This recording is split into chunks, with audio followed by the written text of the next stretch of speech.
Amusement parks can be found all over the world, but some parks and rides can be straight up scary, horrifying, and creepy. You're bound to have nightmares after experiencing some of these in real life, so be prepared for a very disturbing experience. Fastpass facts. Special thanks to Chris for suggesting this video and these attractions. Be sure to follow us on Instagram so you can send us your suggestions too. Number 9. Brer Rabbit's Burrow Ride, Oakwood Theme Park. The Brer Rabbit's Burrow Ride, located at the Oakwood Theme Park in Wales. The critical receptions for this ride is not that great, as it is considered one of the worst dark rides in the whole world. Sorry, Brer Rabbit's Burrow Ride. Nevertheless, the ride does boast some pretty creepy aspects, such as rabbit animatronics in bathtubs and toilets. Disgusted? Well, this is not all. It is reported that the ride smells so bad, it might make you throw up in your mouth. Certainly not the prettiest sight to behold. At the end of the whole train ride, you're bound to have a great feeling of disgust, and it might take some time to process what you've just seen. Number 8. Colossus, Heide Park. Located at the Heide Park in Zoltau, Germany. This large and intimidating wooden roller coaster has quite a classic design and is known for causing megalophobia to many. The ride's huge and towering stature is reflected in its tagline, Battle of the Giants. You're bound to be in for a terrifying ride, as this is Europe's fastest and tallest wooden roller coaster. With a top speed of 110 kilometers per hour and a peak of 50 meters, the Colossus will give you long-lasting chills. The coaster closed in 2016 due to worsening track conditions, but did eventually open in 2019 after refurbishments. However, the ride wasn't the same after this break. It was even scarier. This time with the addition of a colossal tree monster to infinitely increase the scare factor of the ride. This is hands down the scariest feature of the whole ride. The monster looks very realistic, as it was constructed with a great attention to detail. A chilling sight to witness indeed. To further enhance the overall ride experience, special effects such as lighting, fire, and a roaring soundtrack were also included.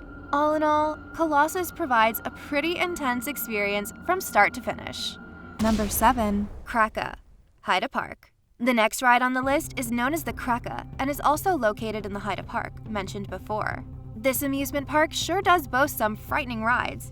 KRAKE is a steel dive coaster and is the first of its kind in Germany. With 476 meters of track, a maximum height of 41 meters, and floorless trains, you'll definitely be short of breath after the ride is over. KRAKE is German for octopus, and this is reflected in its crazy design, full of twists and turns. It's also reflected in the overall theme of the ride. It features a huge octopus mouth, which riders enter after an insane, almost 90 degrees drop. This gives the horrifying feel of being eaten by an octopus. The daunting octopus structure, along with the ride's quick-fire velocity, can induce feelings of both megalophobia and submechanophobia. Double the trouble! KRAKE has been open to the public for over a decade now and continues to leave its riders terrified. Number 6. Haunted Mansion. There's so much more to Knoebels than amusement. There's also bonding. Next on the list is the Haunted Mansion, located at Ellisburg, Pennsylvania.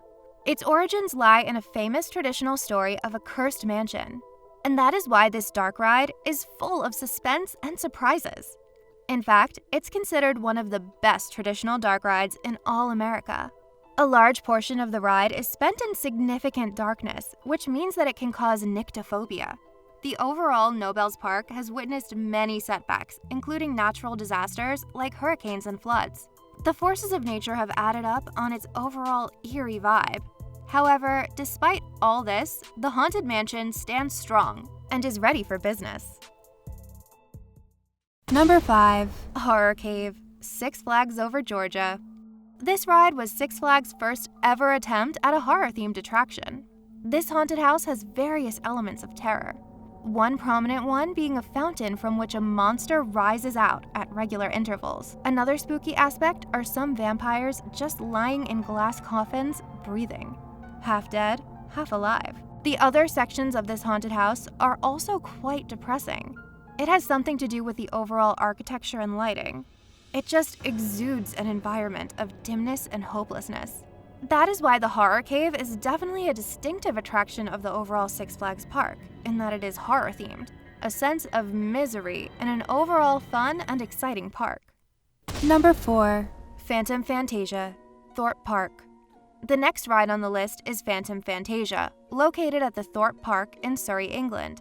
It's a dark ride that takes riders through multiple huge animated horror scenes and illusions. The imagery is meant to be a visual depiction of the dark side of Britain's history. The ride was opened back in 1983, but eventually had to be demolished in 2000 after a huge fire. Yikes.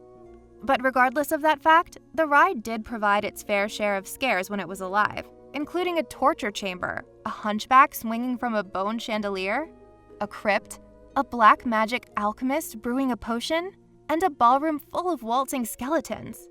Just too much to process, really.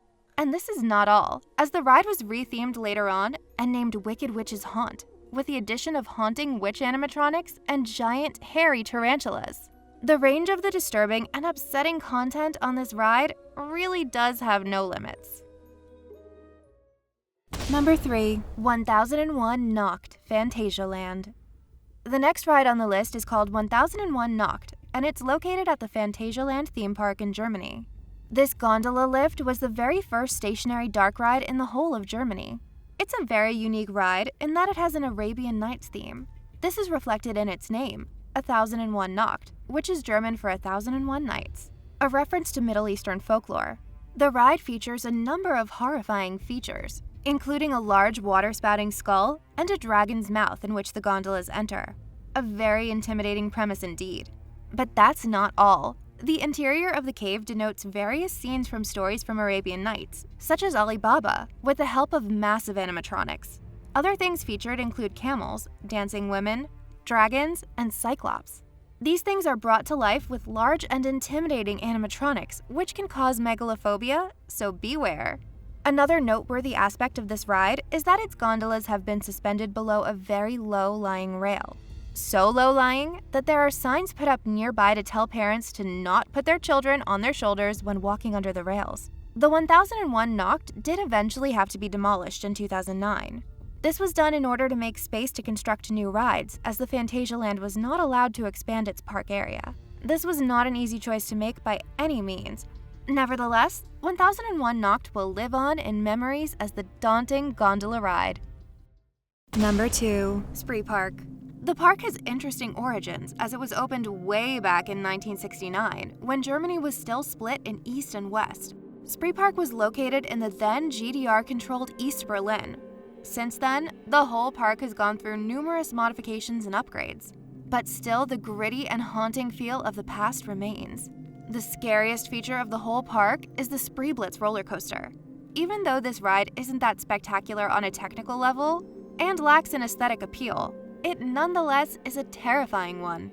This is largely due to the image of the giant cat, which is a core aspect of the ride. The trains of the coaster are guided into the mouth of this cat, giving the chilling feeling of being consumed by it. This very concept has its origins in many nightmare fuel and creepypasta tropes, adding some intensity to the already eerie atmosphere. SPREEBLITZ did not survive the test of time and was eventually closed many years ago. There were many issues that prompted this closure, such as parking problems, logistical problems, and ultimately an overall decline in visitors. A slow and gradual death of this massive ride. But there is one thing to note. Even though the ride is non-operational, it still continues to evoke a sense of fear in people. Its big size can cause megalophobia, and the fact that it's abandoned makes it all the more creepy. SPREEPARK still receives its fair share of visitors, including urban explorers, thrill seekers, and some straight-out troublemakers. One such example includes a group of people breaking in and setting some parts of the park on fire. Security for the park used to be lax, but such events have prompted it to be made stronger. Naturally, the closing of the park did mean huge financial losses, but owner Norbert Witte was not ready to go down without a fight. He tried to get some rides of the park all the way to Peru, where he was hopeful to make a brand new amusement park. However, his plans did not succeed in South America as well. The local authorities made huge legal and logistical hurdles to stop him from setting up shop there. The pressure was increasing and the debts were piling, So in a move of desperation, Witta attempted to smuggle more than 160 kilograms of cocaine, worth a whopping 15 million euros, back to Germany in one of the rides. This did not go unnoticed, and he did have to go to prison eventually. The wild stories surrounding this park keep on adding up, don't they? In the present day, the most prominent feature of the park is its Ferris wheel, which still stands despite all the turmoil, and sometimes spookily moves when there are strong winds. Number 1. Hollywood Tour, Fantasialand. Moving on, the next ride on the list is the Hollywood Tour. This ride is also located at the Fantasialand theme park and is a water-themed ride. Let's go through the overall ride experience. As the name suggests, the ride takes its passengers on a ride through various scenes from iconic Hollywood films. The Hollywood Tour starts off with a bang as you are greeted by an animatronic figure of the master of suspense himself, Alfred Hitchcock. Then you are immediately dropped into an artificial cave full of stalactites. To add to this creepy atmosphere is eerie lighting and haunting music in the background. At the end of the cave, the boat then traverses a coastal region with a lighthouse and a small fisher boat. But hold on, now the real terror begins. The boat sinks in water for a few meters, and suddenly a shark emerges from the water and attacks the boat. And if this wasn't enough, another shark attacks from the opposite direction. Sometimes the second shark might not attack, but always lurks in the background, inducing panic and fear. So for the people with submechanophobia, all of this just can be too much. Moving on to the next scene, the movie Tarantula is described very vividly. For this section, a huge menacing spider with 8 legs awaits you. If you are irked by spiders or insects, this part of the ride will leave you very, very anxious, as you will literally pass through the legs of the spider, and so closely that you will even be able to feel its furry legs. Not to mention the megalophobia that can be caused by its large and towering structure. Next up is another cave section in which you can witness a diver through a window, giving the impression of an aquarium. The divers are behind a glass barrier, so it's actually not submerged, but it is illuminated in a way to make it seem so. Above the diver, you can also see 2 sharks circling, which greatly adds to the tension. Oh, and at the end of the area lies a terrifying kraken. To add some humor and lightheartedness to the mix, the next scene features Tarzan and a chimpanzee water skiing, but eventually pulled by a crocodile. An interesting turn of events considering the whole ride so far. The next scene features one of the most famous movies of all time, The Wizard of Oz. The design of the setting does not live up to the prestige of the movie, unfortunately. It doesn't seem that accurate, and is a somewhat botched attempt at a recreation. That's because this area was initially made out to portray the movie The Birds, but was then modified to portray The Wizard of Oz. A very forced solution, which made this section of the ride lose its authenticity. However, the last section of the ride is probably the most intense one. They really did save the best for last. King Kong has the power to cause both submechanophobia and megalophobia at the same time. So basically, you pass King Kong, who is being shot at by multiple boats and helicopters, while he is submerged in water halfway. The animatronic being used is quite old and rustic, which makes it all the more creepy. To add to the madness, King Kong even reaches its giant hand towards the boat, which gives a truly immersive experience. The animatronic used to depict Kong is roughly 5 meters high from the belly, so it does have a towering stature. The Hollywood Tour is undoubtedly a scary ride through the world of film and cinema. So as you can see, there are tons of terrifying rides around the world, bound to keep you scared. They come in all shapes, types, and give intense experiences to people all around the world. Which ride do you think is the scariest one, and why? Be sure to let us know in the comments. Again, special thanks to Chris for suggesting these attractions. See you next week!